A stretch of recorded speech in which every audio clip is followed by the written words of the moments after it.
sa Panginoon ng isang bagong awitin. Magsiawit kayo sa Panginoon, buong sandaigdigan. Awitan ang Panginoon at purihin ang kaniyang ngalan. Ipahayag ang kanyang pagliligtas sa lahat ng panahon. Magsiawit kayo sa Panginoon ng isang bagong awitin. Magsiawit kayo sa Panginoon, buong sandaigdigan. Sa ngalan ng Ama at ng Anak at ng Espiritu Santo, Amen. sumainyo ang Panginoon. At sumayo rin. Mga kapatid kay Kristo at mga kadiboto, muli tayo ay tinipon ng ating Nuestro Padre, Jesus Nazareno, bilang kaanib ng angka ng Diyos. Tinipon niya ang bawat isa sa atin sapagkat mahal niya tayo. Kaya dumulog po tayo sa ating maawaing Panginoon na nagpapatawad ng lubos. Sinugong tagapagpagaling sa mga nagsisisi, Panginoon, kaawaan mo kami. Panginoon, kaawaan mo kami. Dumating na tagapag-anyayang mga makasalanan ay magsisi, Kristo, kaawaan mo kami. Kristo, kaawaan mo kami. Nakaluklok ka sa kanan ng Diyos Ama para ipamagitan kami. Panginoon, kaawaan mo kami. Panginoon, kaawaan mo kami. Kaawaan tayo ng makapangyarihang Diyos. Patawarin tayo sa ating mga kasalanan at patnubayan tayo sa buhay na walang hanggan. Amen. Manalangin tayo. Ama naming makapangyarihan, pinangangatawanan mong manahan sa mga may loobing tapat at maaasahan. Sa kagandahang loob mo, kami naway makapamuhay bilang mga mapalad na maging iyong tahanan sa pamamagitan ni Jesucristo, kasama ng Espiritu Santo, magpa sa walang hanggan. Amen. Magsipo muna ang lahat. Pagbasa mula sa aklat ng Henesis. Sinipingan ni Adan ang kanyang asawa at ito'y nagdalang tao. Nang isilang ang kanyang panganay na lalaki ay sinabi ni Eva, nagkaroon ako ng anak na lalaki sa tulong ng Panginoon. Kaya Cain ang ipinangalan niya rito. Sinundan si Cain ng isa pang anak na lalaki at Abel naman ang ipinangalan dito. Naging pastol ito at si Cain naman ay magsasaka.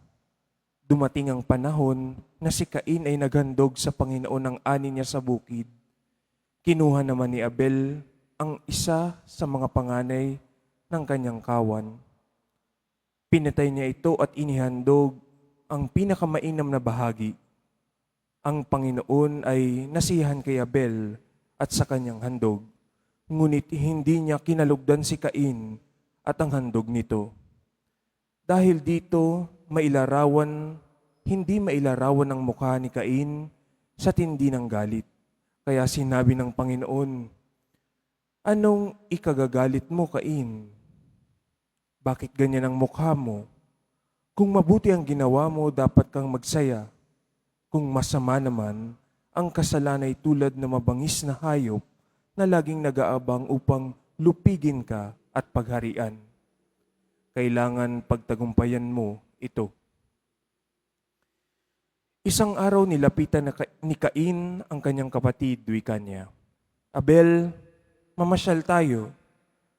Sumama naman ito, ngunit pagdating sa kabukiray, pinatay niya ito. Tinanong ng Panginoon si Cain, nasaan si Abel?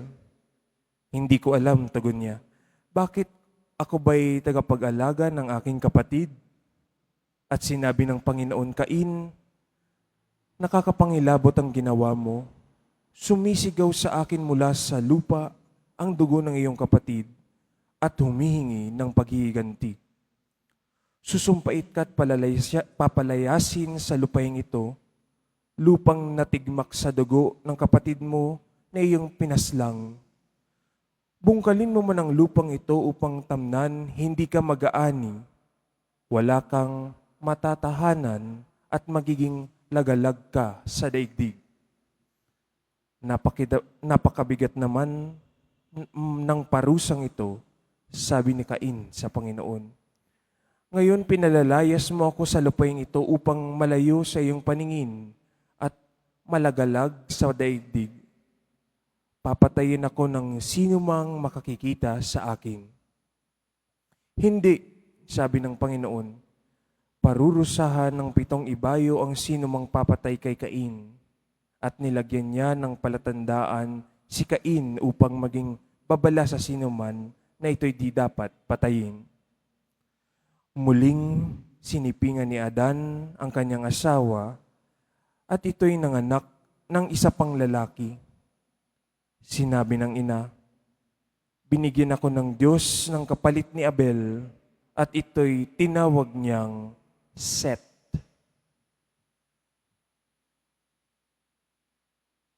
Ang salita ng Diyos. Salamat sa Diyos. Sa Diyos tayo ay maghandog, pasalamat na malugod.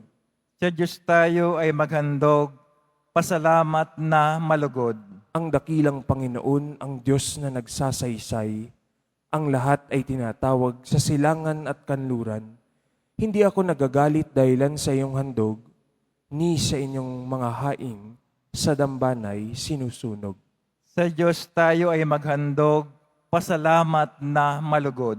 Bakit ninyo inuusali ang aking mga utos, at bakit ang paksa ninyo ay sa tipan natutungod? Pag kayo ay tinutuwid, agad kayong napupuot, at ni ayaw natanggapin yaong aking mga utos.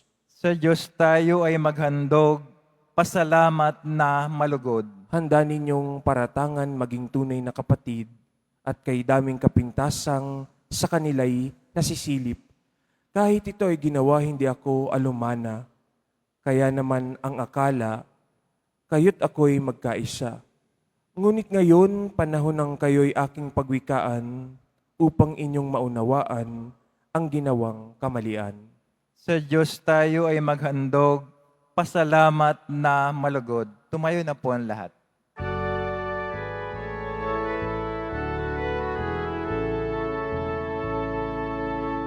Hallelujah, Hallelujah,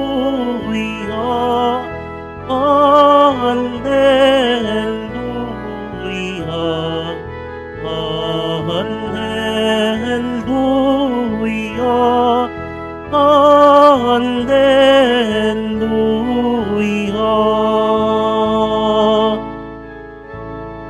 Ikaw, O Kristo, ang daan, ang katotohanan at buhay, patungo sa Amang mahal.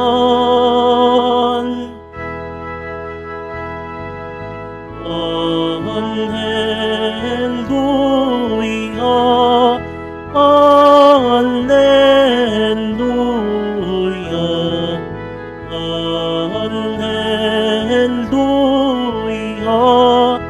Hallelujah.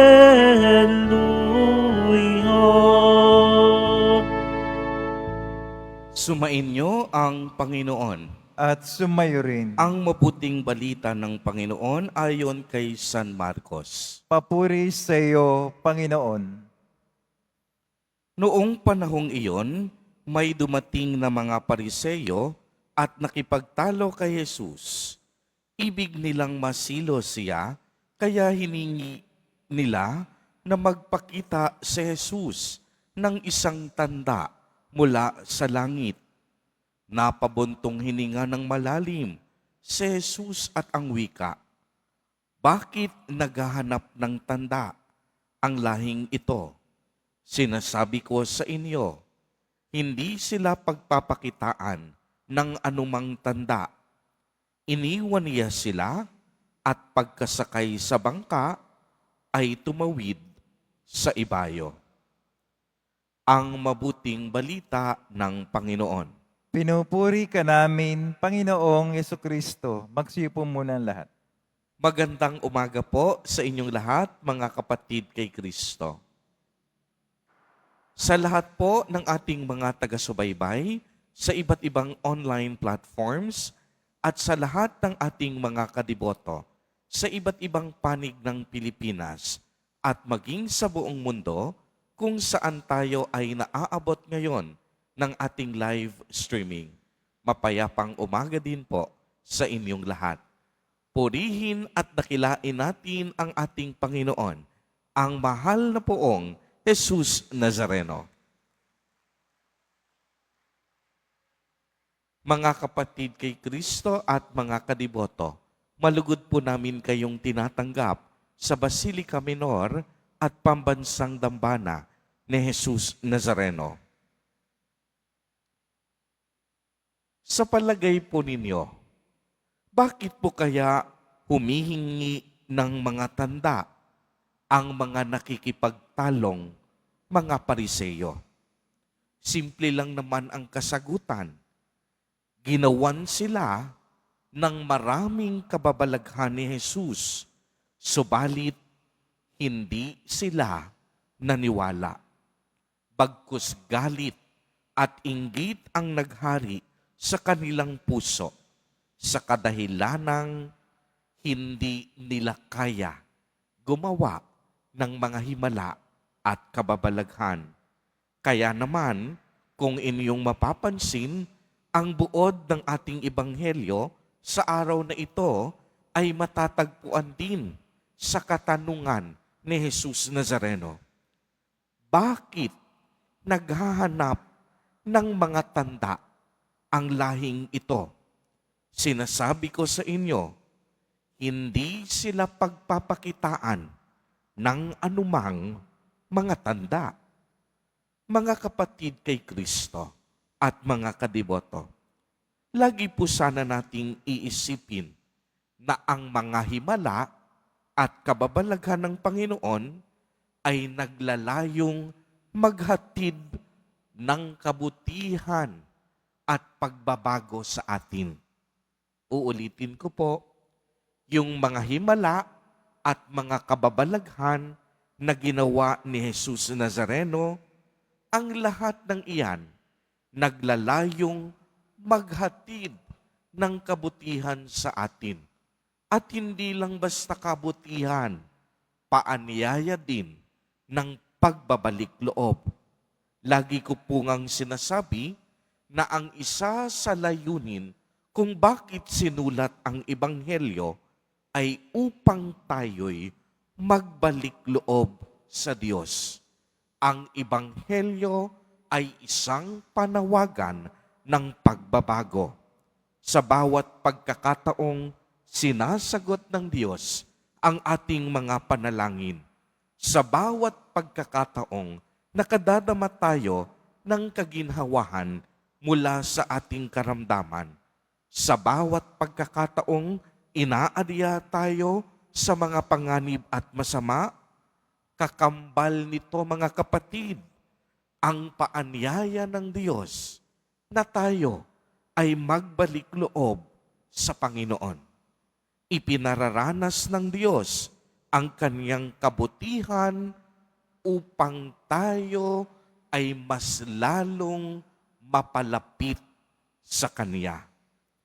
Upang mas mapalalim natin ang ating ugnayan at relasyon sa Kanya. Dahil nais ng Diyos, huwag tayong mapahiwalay sa Kanya kasama sa layunin niya na tayo ay makapagbagong buhay.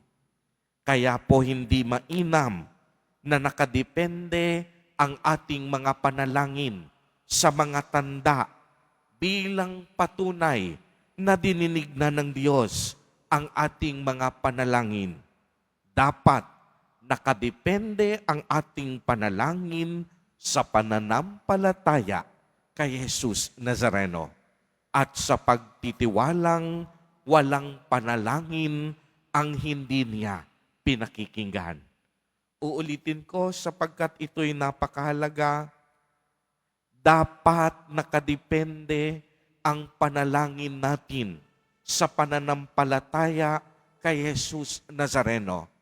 Hindi sa mga tanda na ating hinihiling sa Panginoon. Sapagkat ang ating mga panalangin ay dapat panalangin nagtitiwalang sinasagot ng Diyos ang lahat ng ating kahilingan.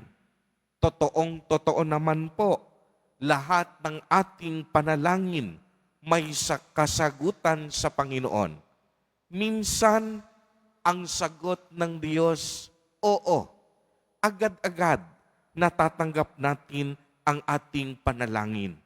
Minsan, sinasabi sa atin, maghintay tayo ng tamang panahon. Magtiwala pa tayo ng lubos. Minsan sinasabi sa atin na ang ating hinihiling ay hindi tama at mabuti, kaya't hindi ito ang kalooban ng Diyos.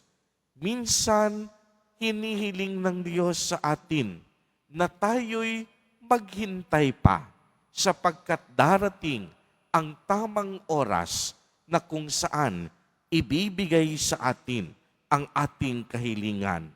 Sa maraming paraan, pwedeng sagutin ng Diyos ang ating mga panalangin. Kaya't mga kapatid kay Kristo, ang nais ni Jesus Nazareno sa ating lahat, magkaroon tayo ng nagtitiwalang pananampalataya at hindi tayo dapat nakatutok sa mga tanda bilang pagpapatunay na totoo ang Diyos at dinidinig niya ang ating mga panalangin. Lagi po nating tatandaan na ang tunay na deboto marunong magtiis at marunong maghintay sa tamang panahon at sa tamang pagkakataon upang dinggin ng Diyos ang kaniyang mga panalangin. Amen. Purihin at dakilain natin ang ating Panginoon, ang mahal na poong Jesus Nazareno. Tumayo na po ang lahat.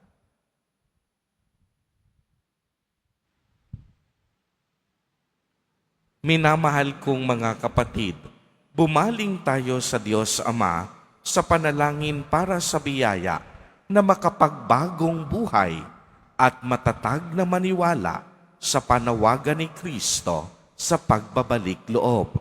Sa bawat panalangin, ang isasagot, Diyos ng kaligtasan, maging bukas nawa kami sa iyo. Diyos ng kaligtasan, maging bukas nawa kami sa iyo. Ang mga pinuno ng simbahan, naway walang kapagurang maging tagapaghatid ng mensahe ng Diyos ng pagsisisi sa mga taong may tunay na pusong naghahanap sa Panginoon. Manalangin tayo.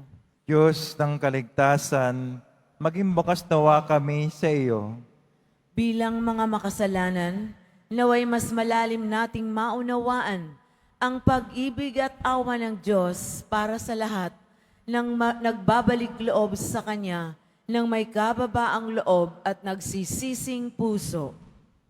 Manalangin tayo. Diyos ng kaligtasan, maging bukas nawa kami sa iyo.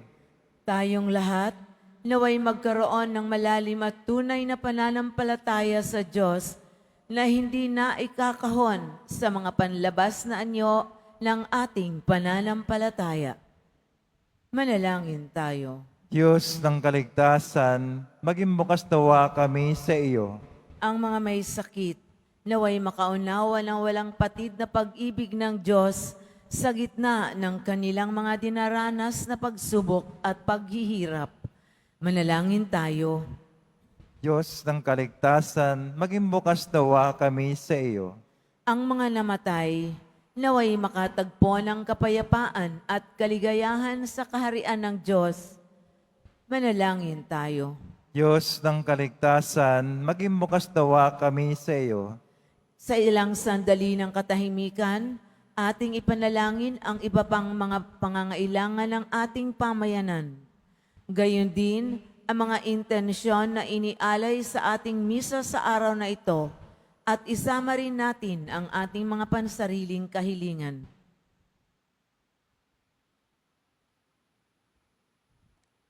Manalangin tayo. Diyos ng kaligtasan, maging bukas nawa kami sa iyo. O Panginoon, gabayan mo ang lahat ng araw ng aming masalimuot na buhay. Bigyan mo kami ng kaligtasan at banal na kapayapaan. Hiniling namin ito sa pamamagitan ni Kristo na aming Panginoon. Amen. Magsipo muna ang lahat.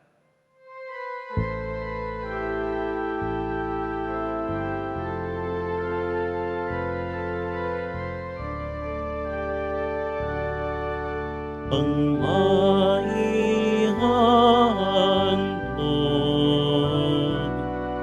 sa'yo, Panginoon,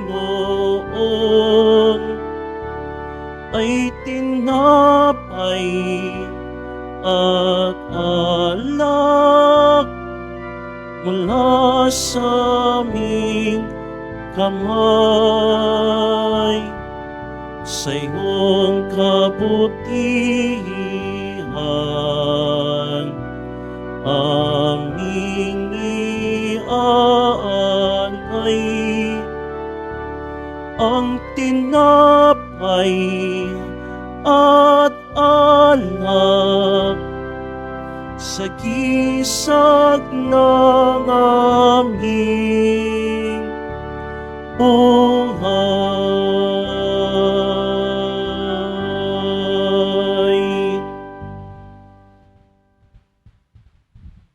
Tumayo na po ang lahat. Manalangin kayo mga kapatid upang ang paghahain natin ay kalugdan ng Diyos amang makapangyarihan.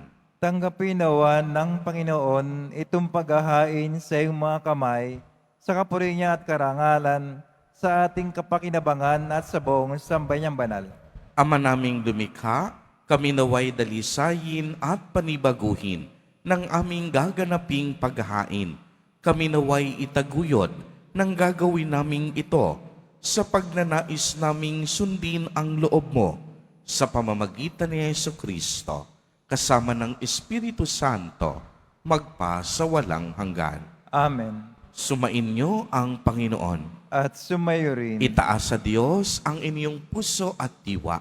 Tinaas na namin sa Panginoon. Pasalamatan natin ang Panginoong ating Diyos. Marapat siya ay pasalamatan. Ama naming makapangyarihan, tunay ngang marapat na ikaw ay aming pasalamatan. Sa iyong paglingap at kagandahang loob, ang tao'y nilikha mo't pinangasiwa sa sansinukob. Sa iyong pagiliw, iyong ipinahinpulot na makabalik siya sa pamamagitan ni Kristo Jesus. Kaya kaisa ng mga anghel na nagsisiawit ng papuri sa iyo, nang walang humpay sa kalangitan, kami nagbubunyi sa iyong kadakilaan. Santo, Santo, Santo, Panginoon Diyos na mga hukbo, napupuno ang langit at lupa ng kadakilaan mo, o sana sa kaitaasan. Pinagpala na paririto sa ngalan ng Panginoon, o sana sa kaitaasan. Magsilod po ang lahat. Ama naming banal, ikaw ang bukal ng tanang kabanalan. Kaya't sa pamamagitan ng iyong Espiritu, ay gawin mo pong banal ang mga kaloob na ito upang para sa amin ay maging katawan at dugo ng aming Panginoong Jesucristo. Bago niya pinagtiis ang kusang loob na maging handog, hinawakan niya ang tinapay, pinasalamatan kaniya, pinagati-hati niya iyon, iniabot sa kaniyang mga alagad at sinabi, "Tanggapin ninyong lahat ito at kanin. Ito ang aking katawan na ihahandog para sa inyo."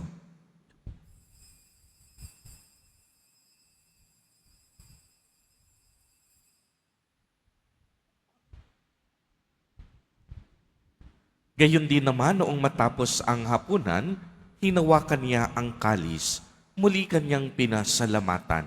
Iniabot niya ang kalis sa kaniyang mga alagad at sinabi, "Tanggapin ninyong lahat ito at inumin.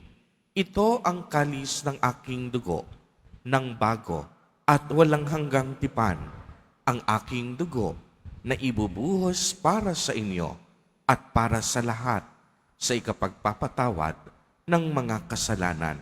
Gawin ninyo ito sa pag-alaala sa akin."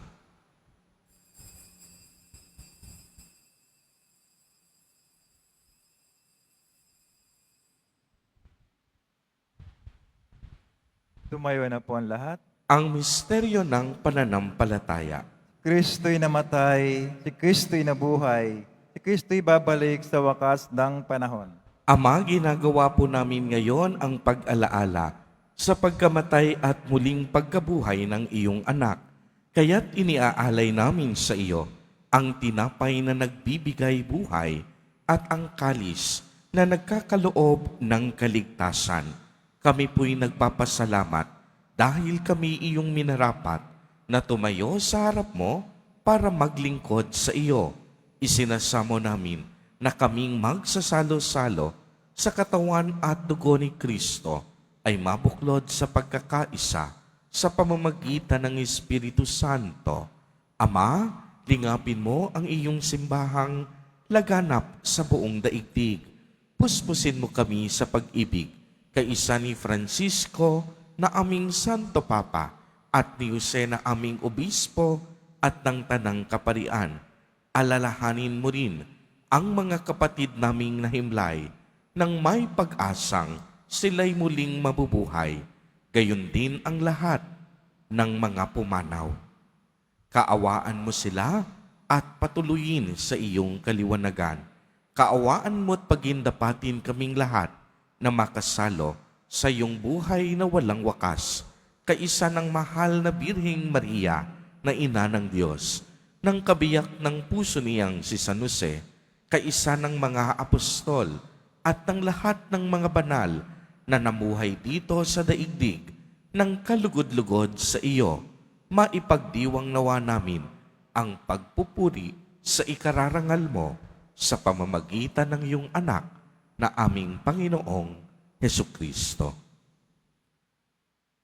Sa pamamagitan ni Kristo, kasama niya at sa Kaniya, ang lahat ng parangal at papuri ay sa iyo, Diyos Amang makapangyarihan, kasama ng Espiritu Santo, magpa sa walang hanggan. Amen. Sa tagubili ng mga nakagagaling na utos at turo ni Jesus na Panginoon natin na Diyos, ipahayag po natin ng lakas loob. Ama namin, sumasalangit ka. Sambahin ang ngalan mo, mapasa amin ang kaharian mo, sundin ang loob mo dito sa lupa para nang sa langit. Bigyan mo kami ngayon ng aming kakanin sa araw-araw at patawarin mo kami sa aming mga sala para nang pagkapatawad namin sa nagkakasala sa amin at huwag mo kami pahintulot sa tukso at iadya mo kami sa lahat ng masama. Hinihiling po namin na kami iadya sa lahat ng masama, pagkalooban ng kapayapaan araw-araw, iligtas sa kasalanan at ilayo sa lahat ng kapahamakan, samantalang aming pinananabikan ang dakilang araw ng pagpapahayag ng tagapagligtas nating si Hesukristo. Sapagkat iyo ang kaharian at ang kapangyarihan at ang kapurihan magpakailanman. Amen. Panginoong Hesukristo, sinabi mo sa iyong mga apostol, "Kapayapaan ang iniiwan ko sa inyo, ang aking kapayapaan ang ibinibigay ko sa inyo. Tungayan mo ang aming pananampalataya at huwag ang aming mga pagkakasala. Pagkalooban mo po kami ng kapayapaan at pagkakaisa ayon sa iyong kalooban, kasama ng Espiritu Santo, magpa sa walang hanggan." Amen. Ang kapayapaan ng Panginoon ay laging sumainyo. At sumayo rin. Magbigayan po tayo ng kapayapaan sa isa't isa. Kordero ng Diyos na nagalis na mga kasalanan ng sanlibutan, maawa ka sa amin. Kordero ng Diyos na nagalis na mga kasalanan ng sanlibutan, maawa ka sa amin. Kordero ng Diyos na nagalis na mga kasalanan ng sanlibutan, ipagkaloob sa amin ang kapayapaan. Magsilod po ang lahat. Ito ang kordero ng Diyos. Ito ang nag-aalis ng mga kasalanan ng sanlibutan. Mapalad ang inaanyayahan sa kaniyang piging. Panginoon, hindi ako karapat-dapat na magpatuloy sa iyo, ngunit sa isang salita mo lamang ay gagaling na ako.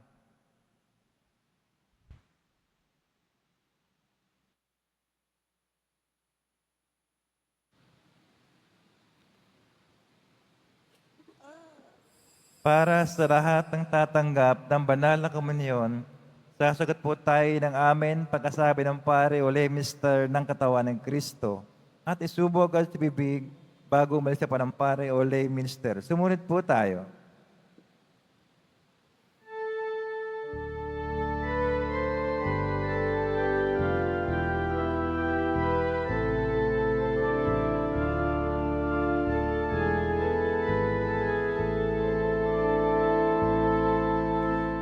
Halik kayong mga napapagkan, kayong nauuhaw sa mundo. Dali kumait uminom, kayo ng hain ni Jesu Kristo. Jesus tinapay mula sa langit, biyayang alay ng Diyos Ama. Pagkain nagbibigay buhay, kunin at pagsaluhan. Halik kayong mga napapaghal, kayong nauuhaw sa mundo. Dali kumait uminom, kayo ng hain ni Jesu Kristo. Hain ni Jesu Kristo.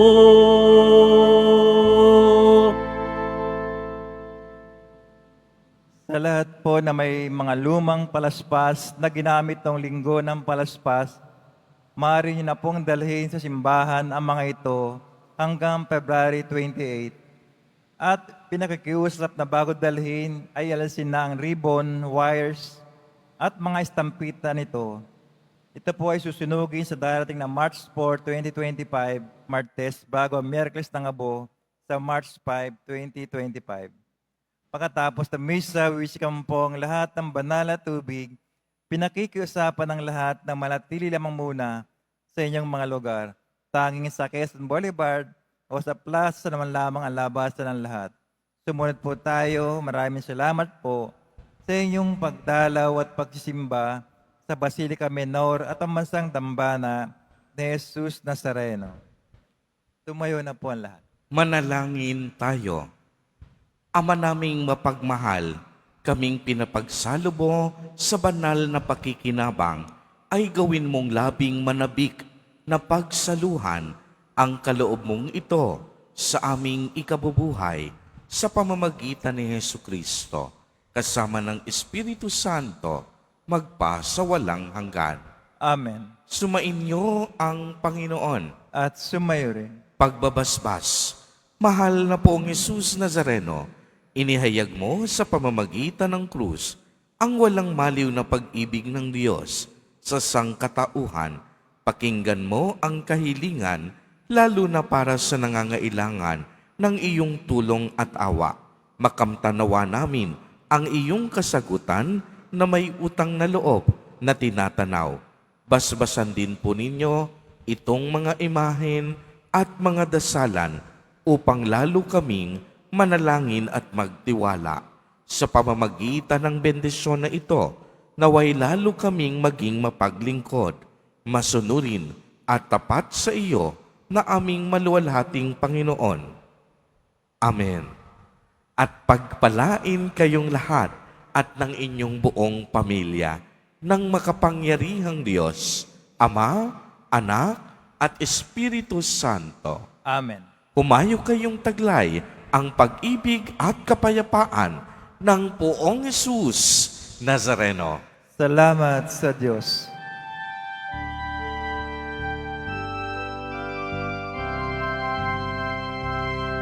Nuestro Padre Jesus Nazareno, sinasamba ka namin, pinipinto ka namin, aral mo ang aming buhay at kaligtasan. Nuestro Padre Jesus Nazareno, iligtas mo kami sa kasalanan. Ang krus mong kinamatayan ay sagisag ng aming kaligtasan. Nuestro Padre Jesus Nazareno, dinarangal ka namin. Nuestro Padre Jesus Nazareno, nilulwalhati ka namin. Nuestro Padre Jesus Nazareno, dinarangal ka namin. Nuestro Padre Jesus Nazareno, nilulwalhati ka namin.